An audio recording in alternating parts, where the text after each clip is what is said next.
Hello दोस्तों, welcome back to Artha scholar. आज हम पढ़ेंगे theories of international trade. Theories of international trade में हम कुछ बेसिक थियरीज पढ़ेंगे आज। उसके बाद मॉडर्न थियरीज हम नेक्स्ट डे पढ़ेंगे, जिसमें हमारी पहली थियरी है एब्सोल्यूट एडवांटेज थियरी, जो कि एडम स्मिथ ने दे रखा है 1776 में। इनकी एक बहुत ही फेमस बुक है inquiry into the nature and causes of wealth of nations. आपको पता होगा, इसमें आपने पढ़ा होगा, डिवीजन ऑफ लेबर के बारे में पढ़ा होगा। एडम स्मिथ का कॉन्सेप्ट है, वो उन्होंने इसी बुक में दिया था। ठीक है, it is one of the earliest and most fundamental theories. और इसमें इन्होंने एब्सोल्यूट एडवांटेज की बात की है। इन्होंने कहा है कि कंट्री को वो गुड प्रोड्यूस करना चाहिए और एक्सपोर्ट करना चाहिए जिसमें उसको एब्सोल्यूट एडवांटेज हो। ठीक है, जिसमें वो फ्यूअर रिसोर्स लगा रहा हो, लोअर कॉस्ट पे प्रोड्यूस कर रहा हो दूसरी कंट्री के कंपैरिजन में। Thus, each country should specialize in producing goods for which it has an absolute advantage. इसलिए हर एक कंट्री को उस वो गुड्स प्रोड्यूस करना चाहिए, उसमें स्पेशलाइज करनी चाहिए जिसमें उसको एब्सोल्यूट एडवांटेज हो। अभी हम बताते हैं आपको एब्सोल्यूट एडवांटेज क्या होता है। And trade with others to obtain goods for which it does not. और फिर जिसमें उसको एब्सोल्यूट एडवांटेज ना हो, उस गुड्स का ट्रेड कर ले, उसको इंपोर्ट कर ले। एजम्पशंस क्या है कि दो कंट्रीज हैं, दो गुड्स हैं। For simplicity, labour only factor of production है, लेबर होमोजेनस है with with in each country but not across countries. एक कंट्री के अंदर लेबर जो है होमोजेनस है, मतलब उनकी स्किल सेम है, उनकी कैपेसिटी सेम है, बट अक्रॉस कंट्रीज ये बात सही नहीं है। मतलब लेबर प्रोडक्टिविटी कंट्रीज के हिसाब से बदल रही है। Constant returns to scale. ठीक है, नो ट्रांसपोर्टेशन कॉस्ट और ट्रेड बैरियर्स। ट्रांसपोर्टेशन कॉस्ट नहीं है। Each country uses all labour in production, मतलब फुल एम्प्लॉयमेंट है। ठीक है, अब देखिए, मान लेते हैं दो कंट्री, इंग्लैंड और पोर्तुगल, और ये दिखा रहा है कि कितने लेबर आवर्स लग रहे हैं एक यूनिट ऑफ क्लॉथ को प्रोड्यूस करने में, और कितने लेबर आवर्स लग रहे हैं 1 यूनिट ऑफ वाइन को प्रोड्यूस करने में।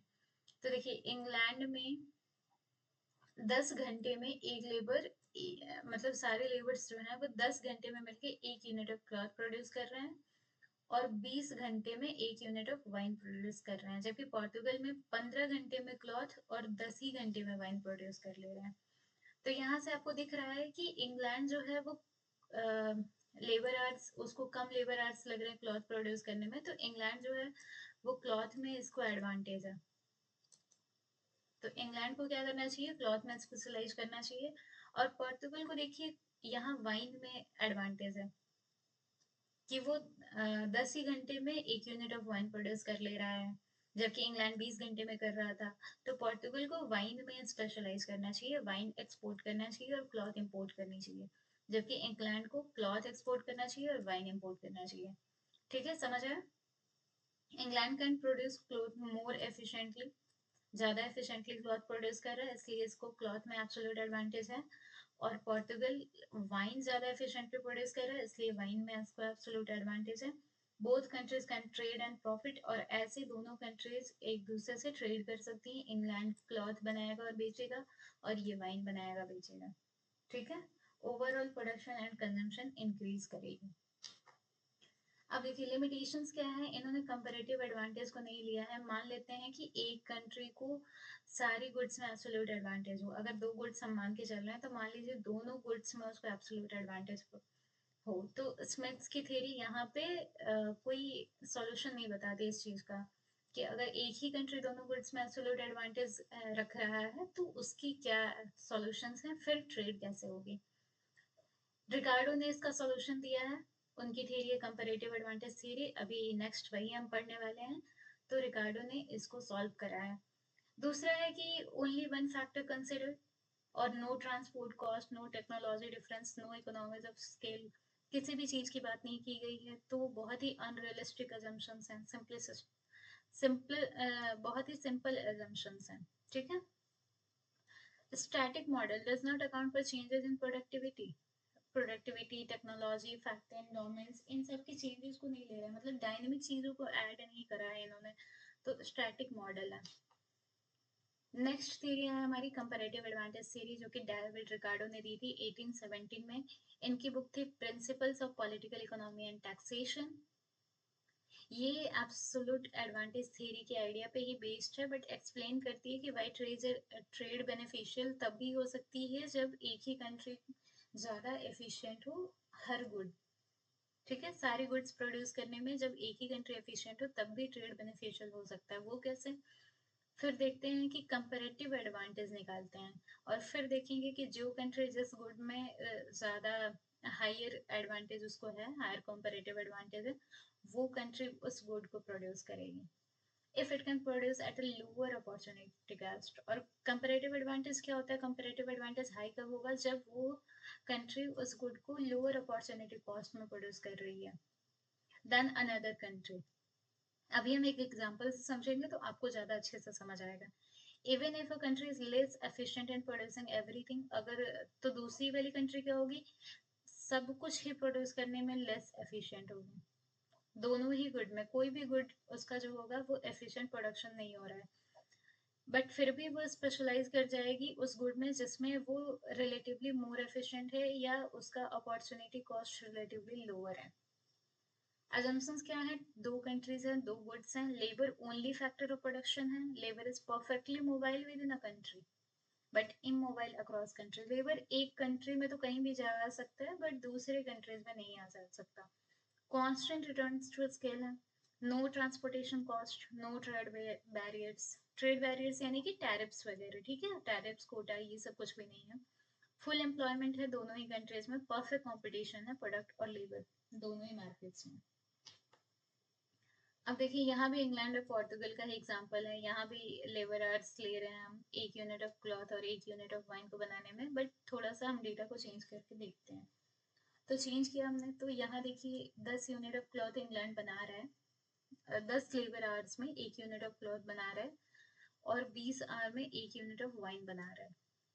और पोर्टुगल 5 घंटे में ही 5 लेबर आवर्स में ही क्लॉथ बना ले रहे हैं और 15 लेबर आवर्स में वाइन बना ले रहे हैं। तो यहाँ देखिए पोर्टुगल के पास एब्सोल्यूट एडवांटेज है दोनों ही गुड्स में। यहाँ भी उसको सिर्फ 5 घंटे लग रहे हैं, यहाँ से 15 घंटे लग रहे हैं, दोनों ही कम है इंग्लैंड से। लेकिन फिर भी ट्रेड कैसे होगा? तो रिकार्डो का कहना है कि हम अपॉर्चुनिटी कॉस्ट कैलकुलेट करते हैं फिर देखेंगे कि ट्रेड कैसे होगा।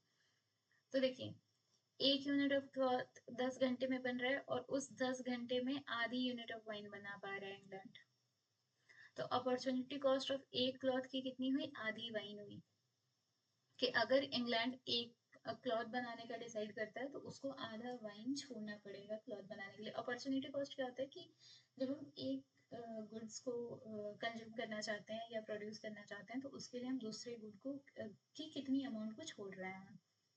क्योंकि आपको पता है कि रिसोर्सेज लिमिटेड हैं कंट्री के पास या कंज्यूमर के पास, तो उसको जब एक गुड की प्रोडक्शन या कंजम्पशन बढ़ानी होगी तो दूसरे गुड का प्रोडक्शन या कंजम्पशन उसको थोड़ा सा घटाना पड़ेगा। तो वो कितना घटाने को तैयार है इसको ही हम अपॉर्चुनिटी कॉस्ट कहते हैं। तो अब देखिए एक क्लॉथ को बनाने में इंग्लैंड को 0.5 वाइन यानी कि आधे वाइन को सैक्रिफाइस करना पड़ रहा है और एक वाइन बनाने के लिए 2 क्लॉथ को सैक्रिफाइस करना पड़ रहा है। ठीक है, अब पोर्टुगल का केस देख लेते हैं। यहाँ देखिए एक क्लॉथ को बनाने के लिए 0.3 वाइन को सैक्रिफाइस करना पड़ रहा है और एक वाइन को बनाने के लिए 3 क्लॉथ को सैक्रिफाइस करना पड़ रहा है। तो देखिए वाइन में अपॉर्चुनिटी कॉस्ट इसका 2 क्लॉथ है, इसका 3 क्लॉथ है, तो ये जो है वो कंपेरेटिवली एडवांटेज कंट्री है वाइन में। ठीक है, इसको कंपेरेटिव एडवांटेज है किस चीज में? वाइन में। जबकि यहाँ देखिए एक क्लॉथ में 0.5 वाइन को सैक्रिफाइस करना पड़ रहा है, यहाँ 0.3 वाइन को सैक्रिफाइस करना पड़ रहा है, मतलब लोअर अपॉर्चुनिटी कॉस्ट है। तो ये इसको एडवांटेज है किस चीज में? क्लॉथ में।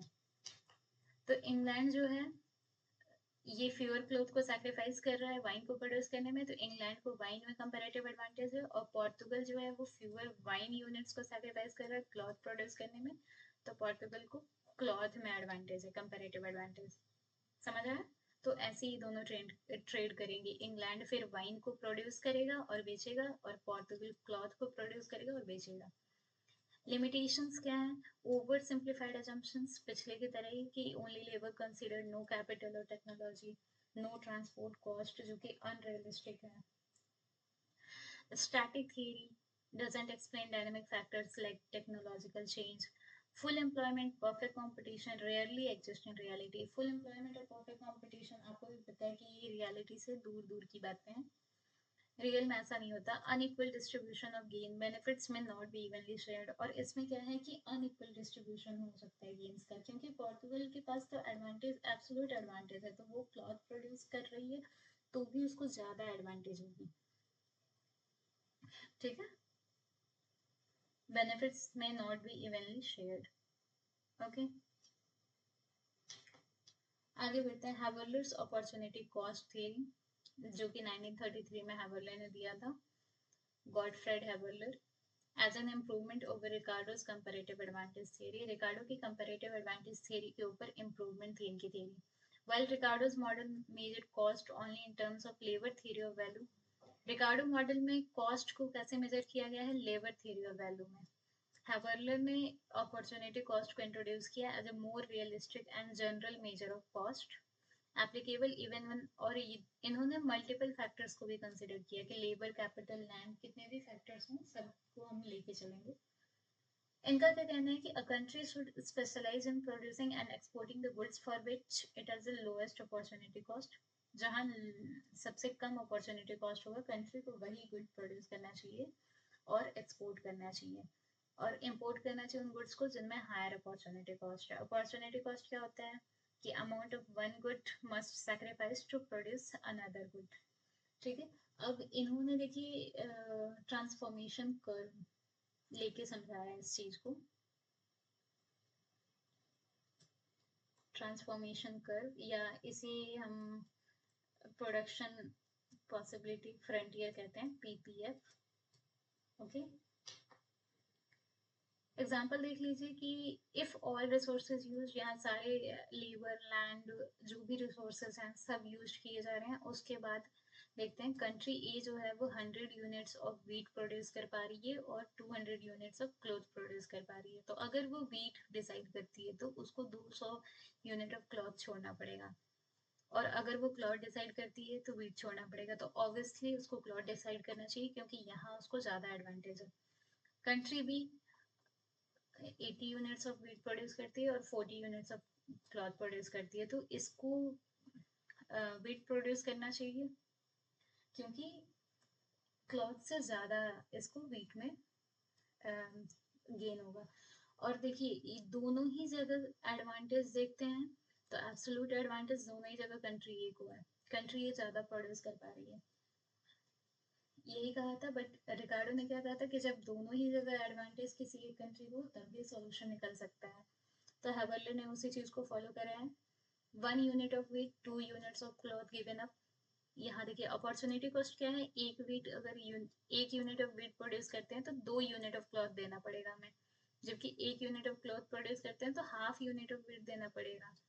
सो यहाँ अपॉर्चुनिटी कॉस्ट कम है, ठीक है, तो इसको क्लॉथ में एडवांटेज है, कंपैरेटिव एडवांटेज यहाँ ज्यादा है। जबकि कंट्री बी को देखिए 1 यूनिट ऑफ वीट के लिए 0.5 यूनिट ऑफ क्लॉथ पर सैक्रिफाइस करना पड़ेगा, और 1 यूनिट ऑफ क्लॉथ के लिए 2 यूनिट्स ऑफ वेट सैक्रिफाइस करना पड़ेगा, तो यहाँ लोअर अपॉर्चुनिटी कॉस्ट है, तो कंट्री बी को वीट में कंपैरेटिव एडवांटेज है, ठीक है, वीट प्रोड्यूस करने में कंपैरेटिव एडवांटेज है। तो country a lower opportunity cost है क्लॉथ में, इसलिए ये क्लॉथ में कंपैरेटिव एडवांटेज को फॉलो कर रहा है, और कंट्री भी लोअर अपॉर्चुनिटी कॉस्ट वीट में, सो इसके पास कंपैरेटिव एडवांटेज है वीट में। तो कंट्री ए क्या करेगी, क्लॉथ को एक्सपोर्ट करेगी, प्रोड्यूस करेगी, एक्सपोर्ट करेगी, और कंट्री बी जो है वीट को प्रोड्यूस और एक्सपोर्ट करेगी। Assumptions क्या है, two countries and two goods, similar factors of production are limited and can be reallocated between goods। Factor of production limited है, यहाँ सिर्फ लेबर की बात नहीं हुई, यहाँ फैक्टर्स ऑफ प्रोडक्शन की बात हुई है, ये बात आपको ध्यान रखना है। एंड कैन बी री एलोकेटेड बिटवीन गुड्स, गुड्स के बिटवीन बीच में री एलोकेटेड हो सकता है कि अगर आपको एक्स ज़्यादा प्रोड्यूस करना है तो आप फैक्टर्स ऑफ प्रोडक्शन वाई से लेके एक्स में आप लगा सकते हो। अपॉर्चुनिटी कॉस्ट में भी इंक्रीजिंग, अब जो ये पॉसिबल प्रोडक्शन पॉसिबिलिटी कर्व है, ये कॉनकेव भी हो सकता है ओरिजिन से, मतलब अपॉर्चुनिटी कॉस्ट आपकी इंक्रीजिंग भी हो सकती है, perfect competition and full employment है, नो ट्रांसपोर्टेशन कॉस्ट और ट्रेड बैरियर। अब देखिए यहाँ पे क्या है, जो ए है, ए ग्राफ में देखिए स्ट्रेट लाइन है, स्ट्रेट लाइन क्या बता रहा है, स्ट्रेट पीपीसी है हमारे पास, ठीक है, प्रोडक्शन कर्व। तो स्ट्रेट प्रोडक्शन कर्व हमें क्या बता रहा है कि कांस्टेंट रिटर्न टू स्केल है और अपॉर्चुनिटी कॉस्ट हमारा कांस्टेंट है। कांस्टेंट अपॉर्चुनिटी कॉस्ट है मतलब एक्स के एक यूनिट को प्रोड्यूस करने में, क्यू से क्यू वन पे जाने में, ये हर बार हमें सेम यूनिट देना पड़ रहा है। हर बार एक्स के एक एडिशनल यूनिट को प्रोड्यूस करने में वाई के सेम यूनिट को सैक्रिफाइस करना पड़ रहा है। ये रियलिस्टिक केस बिल्कुल भी नहीं है, ऐसा रियल में नहीं होता। दूसरा है बी, यहाँ देखिए यहाँ जो है वो इंक्रीजिंग अपॉर्चुनिटी कॉस्ट है और यहाँ जो है डिक्रीजिंग,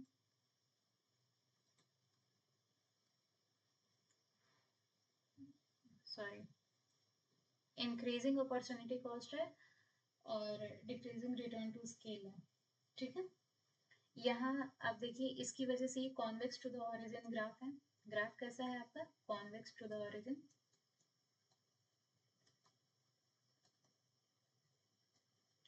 ये भी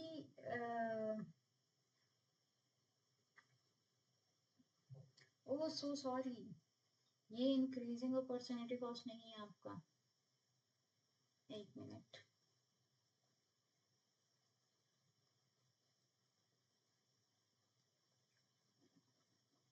यहाँ इंक्रीजिंग रिटर्न टू स्केल है और डिक्रीजिंग अपॉर्चुनिटी कॉस्ट है, ठीक है।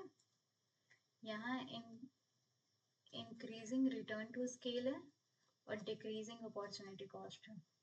ये भी रियलिस्टिक सिचुएशन नहीं है क्योंकि डिक्रीजिंग अपॉर्चुनिटी कॉस्ट मतलब एक्स के एक यूनिट को जैसे जैसे हम बढ़ा रहे हैं वाई के कम यूनिट को सैक्रिफाइस कर रहे हैं, मतलब पहले हमने इतना सैक्रिफाइस किया था, दूसरी बार में हमें इतना ही सैक्रिफाइस करना पड़ा।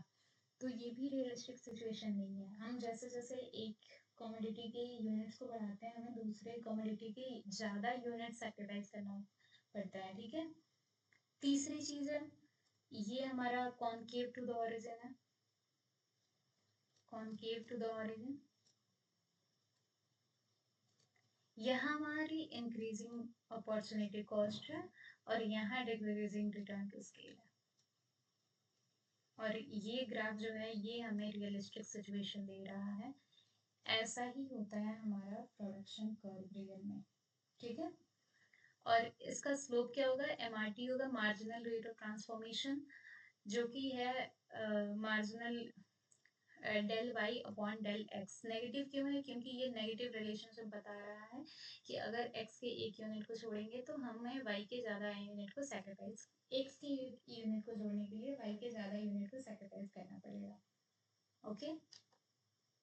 When two countries have different PPC slopes, और अगर दो कंट्रीज में क्या है, दो कंट्रीज के प्रोडक्शन कर्व्स के स्लोप्स डिफरेंट हैं, तो ट्रेड जो होगा वो बेनिफिशियल होगा। After specialisation and trade both countries can consume beyond their PPC reflecting gains from trade. और जितना वो इंडिविजुअली हम प्रोड्यूस करके कंज्यूम कर सकते थे उससे ज़्यादा अब कंज्यूम करेंगे वहाँ दोनों कंट्रीज के कंज्यूमर्स, तो इसलिए ये जो है वो रिफ्लेक्ट करेगा कि गेन्स कितना हो रहा है ट्रेड से, ज़्यादा कंज्यूम कर रहे हैं अब, तो ऑब्वियसली ट्रेड जो है वो बेनिफिशियल है। क्रिटिसिज्म क्या है, still assumes two countries and two goods which is simplistic, ठीक है। इसमें भी दो कंट्री और दो गुड्स ही लिए गए हैं, अज्यूम किए गए हैं। डिमांड फैक्टर्स को इग्नोर किया गया है, सिर्फ सप्लाई पे ध्यान दिया गया है कि सप्लाई कैसे कर सकते हैं, सप्लाई इन चीज की करनी चाहिए नहीं करनी चाहिए। हमने ये तो देखा ही नहीं कि डिमांड है उस फूड की कि नहीं है। अगर कंट्री ए वीट को प्रोड्यूस कर रहा है और कंट्री ए में ही वीट की बहुत ज्यादा कंजम्पशन हो जा रही है तो वो एक्सपोर्ट कैसे करेगा। Does not consider technological change और economies of scale, assumes factor mobility, ठीक है। परफेक्ट मोबिलिटी ऑफ फैक्टर्स को अज्यूम किया है within a country, this is unrealistic, क्योंकि एक कंट्री में भी आप देख लीजिए अगर बड़ी कंट्री है तो फैक्टर्स इमोबाइल होते हैं, इतने फ्रिक्वेंटली मोबाइल नहीं होते। बट आगे हेक्स्टर रोलिन थ्योरी, ये आज की हमारी लास्ट थ्योरी है। ये दिया था एली हेक्शर और बर्टिल ओलिन ने it extends Ricardo idea of comparative advantage, ये भी रिकार्डो की आइडिया को कंपैरेटिव एडवांटेज को ही एक्सटेंड किया, बट एक्सप्लेन किया है कि ऐसे एडवांटेज अराइज क्यों होते हैं। तो इनका कहना है कि ऐसे एडवांटेज जो होते हैं वो फैक्टर एंडोमेंट्स में डिफरेंस की वजह से अराइज होते हैं, कि दो कंट्रीज में जो फैक्टर्स हैं, जो भी रॉ मटेरियल्स हैं, जो लेबर लैंड और उनकी जो डिफरेंसेस हैं, उनकी वजह से ही ये कंपैरेटिव एडवांटेज अराइव होता है। ठीक है, तो फैक्टर एंडोमेंट्स में डिफरेंस से क्या होता है, रिलेटिव फैक्टर प्राइसेस में डिफरेंस आती है। दोनों ही कंट्री के जो फैक्टर प्राइसेस होते हैं, रिलेटिव फैक्टर प्राइसेस होते हैं, उनमें डिफरेंस होती है और उसके वजह से वो कंपैरेटिव एडवांटेज तय करते हैं और फिर ट्रेड करते हैं। कि मान लीजिए एक कंट्री है जहाँ लेबर की प्राइस ज़्यादा है, वहाँ अगर लेबर की क्वांटिटी कम है तो लेबर की प्राइस ज़्यादा है, और दूसरी कंट्री है जहाँ कैपिटल की क्वांटिटी कम है, ठीक है, और कैपिटल की प्राइस ज़्यादा है, तो ये वाली कंट्री जो होगी वो ऐसे गुड को प्रोड्यूस करना चाहेगी जहाँ जिस गुड में लेबर ज़्यादा यूज हो रहे हैं, मतलब लेबर इंटेंसिव जो गुड्स होगा। और ये कंट्री ऐसे गुड को प्रोड्यूस करना चाहेगी जहाँ कैपिटल ज़्यादा यूज हो रहा है, कैपिटल इंटेंसिव गुड्स। ठीक है, a country will export the good that uses its abundant and cheap factor. ठीक है, अब यही कह रहा है कि अगर लेबर अबंडेंस है किसी एक कंट्री में, तो लेबर की प्राइस कम होगी, यानी कि लेबर चीप होगा, तो वो उसी गुड को प्रोड्यूस करेगा जो लेबर इंटेंसिव गुड होगा। तो कंट्री उसी गुड को एक्सपोर्ट करेगी जिसके जो फैक्टर होंगे वो अबंडेंट और चीप होंगे उस कंट्री में, और इंपोर्ट करेगी उन गुड्स को जो स्कैर्स और एक्सपेंसिव फैक्टर होंगे। यहाँ पे अब कैपिटल बहुत कम है, स्कैर्स है। ठीक है,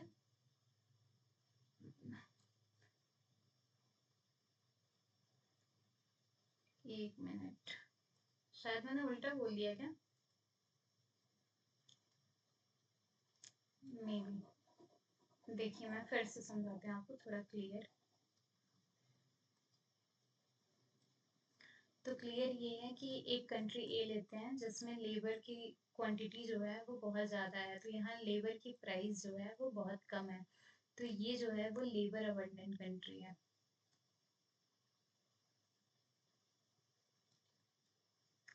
तो यहाँ ये कंट्री लेबर इंटेंसिव गुड्स को प्रोड्यूस करेगी, और दूसरी कंट्री बी जहाँ कैपिटल क्वांटिटी बहुत ज़्यादा है तो कैपिटल की प्राइस बहुत कम है, तो ये जो है वो कैपिटल अबंडेंट कंट्री है, और दैट्स वाई ये कैपिटल इंटेंसिव गुड्स प्रोड्यूस करेगी। ये कहना था हेक्सचर का। ठीक है, समझ आया। assumptions क्या है, two countries two goods two factors of production, both countries same technology use कर रही है, कांस्टेंट रिटर्न टू स्केल है दोनों ही कंट्रीज में, फैक्टर्स मोबाइल है within a country but immobile है बिटवीन कंट्रीज, परफेक्ट कंपटीशन है दोनों ही मार्केट्स में, प्रोडक्ट और फैक्टर मार्केट्स, कोई ट्रांसपोर्टेशन कॉस्ट नहीं है, कोई ट्रेड बैरियर नहीं है, प्रेफरेंसेस आइडेंटिकल है दोनों कंट्रीज में लोगों के, डिमांड पैटर्न्स आइडेंटिकल है, जो कि बहुत ही अनरियलिस्टिक assumption है। एग्जाम्पल, दो कंट्रीज है, इंडिया लेबर अबंडेंट है, यूएसए कैपिटल अबंडेंट है, दो गुड्स हमारे पास, टेक्सटाइल लेबर इंटेंसिव है, मशीनरी कैपिटल इंटेंसिव है।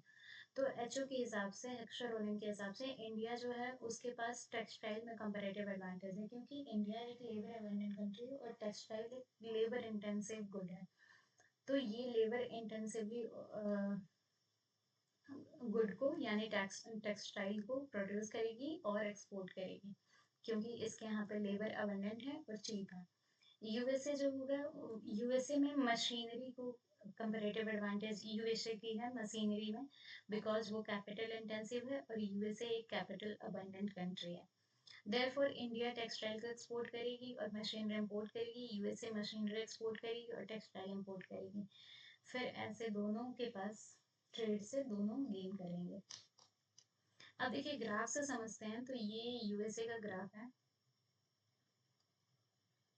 ठीक है, ये यूएसए का ग्राफ है, ये देखिए जो पीपी लाइन है, पीपी है, ये प्राइस लाइन है, प्राइस रेशियो है, जो टीटी है ये इंटरनेशनल प्राइस लाइन है,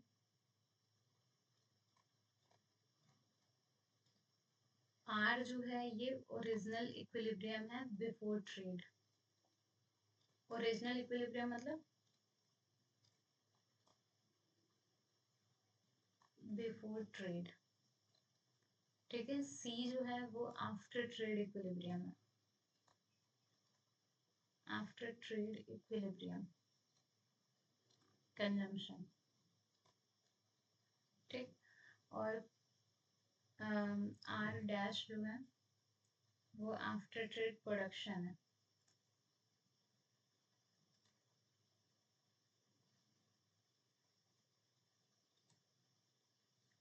अब देखिए, और ये जो आइसो इंडिफरेंस कर्व की तरह आपको दिख रहा है, फर्स्ट सेकंड थर्ड फोर्थ, ये जो है ये कम्युनिटी इंडिफरेंस कर्व है, जो कि ये बता रहा है कि एक कंट्री में लोग जो है वो मशीन्स और क्लोथ्स के किन कॉम्बिनेशन को सेम यूटिलिटी की नज़र से देख रहे हैं, सेम उनको यूटिलिटी मिल रहा है। और ये जो ए बी है ये आपका प्रोडक्शन पॉसिबिलिटी फ्रंटियर है, इसमें इंडिया के केस में ये ई एफ है। तो देखिए आर दोनों ही केस में, आर और क्यू, इस केस में क्या है, क्यू जो है वो बिफोर ट्रेड इक्विलिब्रियम है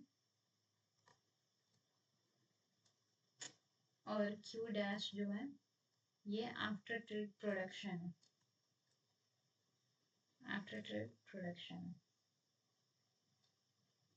समझ रहे। तो देखिए पहले इकोनॉमी आर पे है, आर पे आर जो है इक्विलिब्रियम पॉइंट है, जो कि जहाँ पे आपको पता है कि कर्व और आईसी, पीपीसी और आईसी जहाँ पे टेंजेंट हैं एक दूसरे के, वो पॉइंट इक्विलिब्रियम पॉइंट है। सो आर इक्विलिब्रियम पॉइंट है, यहाँ पे कंट्री कंज्यूम कर रही है, प्रोड्यूस कर रही है। फिर ट्रेड की बात होती है तो एक इंटरनेशनल ट्रेड लाइन बनी, ये टीटी जो है इंटरनेशनल ट्रेड लाइन है।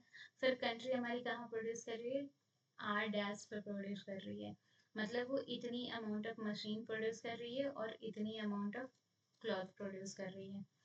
तो देखिए, लेकिन कंज्यूम कितना कर रही है, सी कंज्यूम कर रही है, तो इसका मतलब है वो इतनी ही मशीनरी को कंज्यूम कर रही है। तो ये इतना जो है ये इतना इम्पोर्ट एक्सपोर्ट कर रही है, ये इतना क्या कर रही है, एक्सपोर्ट कर रही है। और वो इतना क्लॉथ एक्स्ट्रा कंज्यूम कर रही है, मतलब ये इतना क्लॉथ क्या कर रही है, इम्पोर्ट कर रही है, कहाँ से, इंडिया से।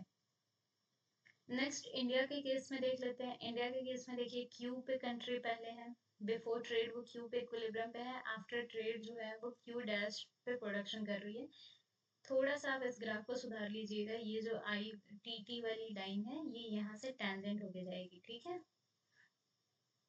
तो कुछ ऐसे ये लाइन जाएगी, टी टी की लाइन जाएगी। और कंज्यूम कहाँ कर रही है, आफ्टर ट्रेड सी पे कंज्यूम कर रही है, मतलब क्यू पे प्रोडक्शन मतलब इतना वो मशीनरी प्रोड्यूस कर रही है और इतनी वो क्लॉथ प्रोड्यूस कर रही है। लेकिन कंज्यूम सी पे कर रही है, मतलब इतनी वो इतनी ही क्लॉथ को कंज्यूम कर रही है। तो इतना क्लॉथ को क्या कर रही है, एक्सपोर्ट कर रही है, इतना क्लॉथ एक्सपोर्ट कर रही है किसको, यूएसए को। और इतनी मशीनरी वो कंज्यूम कर रही है, और जबकि प्रोड्यूस इतनी ही कर पा रही है, तो इतनी मशीनरी क्या कर रही है, वो इम्पोर्ट कर रही है, कहाँ से, यूएसए से। समझ आया। तो ऐसे दोनों कंट्रीज जो है वो ट्रेड कर रही हैं और दोनों को बेनिफिट हो रहा है। अब कुछ थ्योरी की बात कर लेते हैं, हेक्सर रोलिन से रिलेटेड कुछ और थियरीज हैं, उनकी बात कर लेते हैं। तो हेक्सर रोलिन थ्योरम ये कहता है कि each can transport the good that intensively use it's abundant factor. ये मैंने अभी आपको बताया कि हर कंट्री उस गुड को एक्सपोर्ट करेगी जिसमें वो अपने अबंडेंट फैक्टर को इंटेंसिवली यूज कर रही है। दूसरा है फैक्टर प्राइस इक्वलाइजेशन थ्योरम, ये कहता है कि free trade will equalise factor prices. अगर फ्री ट्रेड हो रही है दोनों कंट्री के बीच तो फैक्टर प्राइसेस जो है, वेजेस, रेंट्स, ठीक है, ये क्या करेंगी, फैक्टर प्राइसेस जो हैं वो क्या होंगी, इक्वलाइज हो जाएंगी, रेशियो इक्वलाइज हो जाएगा between countries as trade in goods act as a substitute for factor mobility. क्योंकि फैक्टर मोबिलिटी दो कंट्रीज के बीच नहीं है, तो उसके सब्स्टिट्यूट पे हम गुड्स को ट्रेड कर रहे हैं, that's why factor prices equalise हो जाएंगे। तीसरा है स्टॉलपर समर्शन थ्योरम, ये कहता है कि trade benefits the owners of the abundant factor which becomes more valuable. तो जो भी अबंडेंट फैक्टर है उसको बेनिफिट होता है ट्रेड से।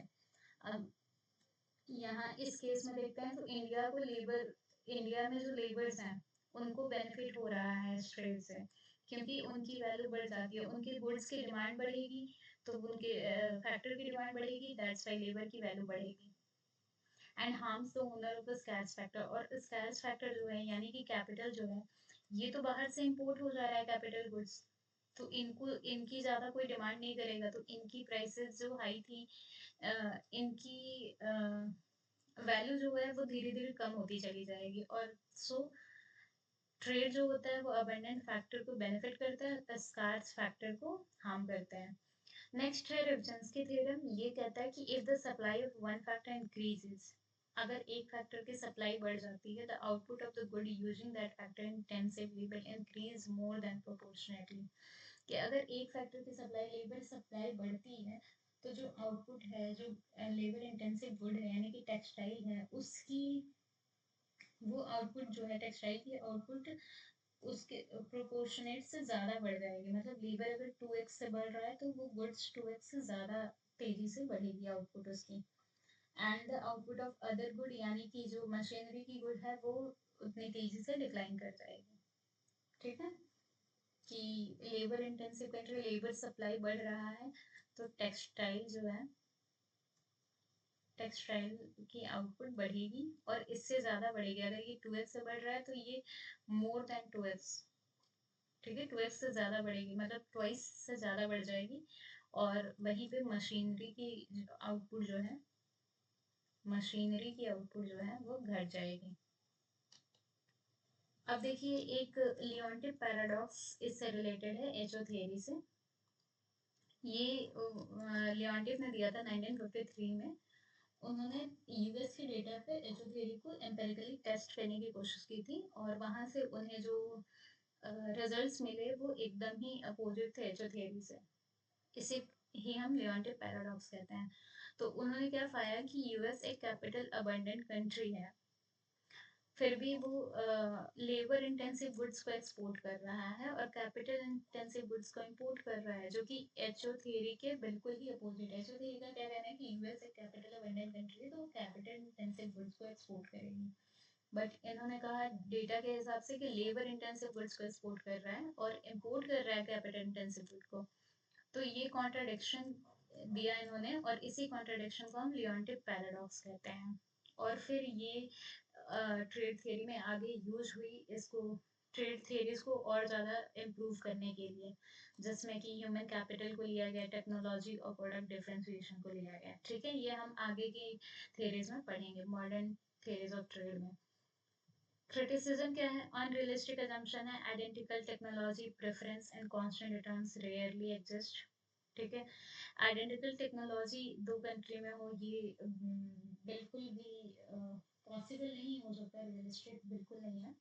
प्रेफरेंसेस रियलिस्टिक, दोनों कंट्री में डिमांड प्रेफरेंसेस सेम नहीं हो सकती, ये पैटर्न सेम नहीं हो सकती। फिर कांस्टेंट रिटर्न्स भी रेयरली एग्जिस्ट करते हैं। स्टैटिक मॉडल है, टेक्नोलॉजिकल प्रोग्रेस को इग्नोर किया इन्होंने, इकोनॉमिक्स ऑफ स्केल और डायनामिक गेन्स इन पे ध्यान नहीं दिया। लियोंटिव पैराडॉक्स थ्योरी का एक क्रिटिसिज्म ही आप मान के चलिए, क्योंकि वो थ्योरी जब एम्पेरिकली टेस्ट की गई तो वो फेल कर गई। Ignores transport cost and trade barriers, इसको इग्नोर करती है। डिमांड साइड बिल्कुल ही नेगलेक्ट करती है, मेनली ऑन सप्लाई या फैक्टर एंडोमेंट्स पे इनका फोकस है। ठीक है, समझ आया? So thank you so much, आज के लिए इतना ही। Stay tuned for our upcoming videos. Like, share and subscribe. Thank you.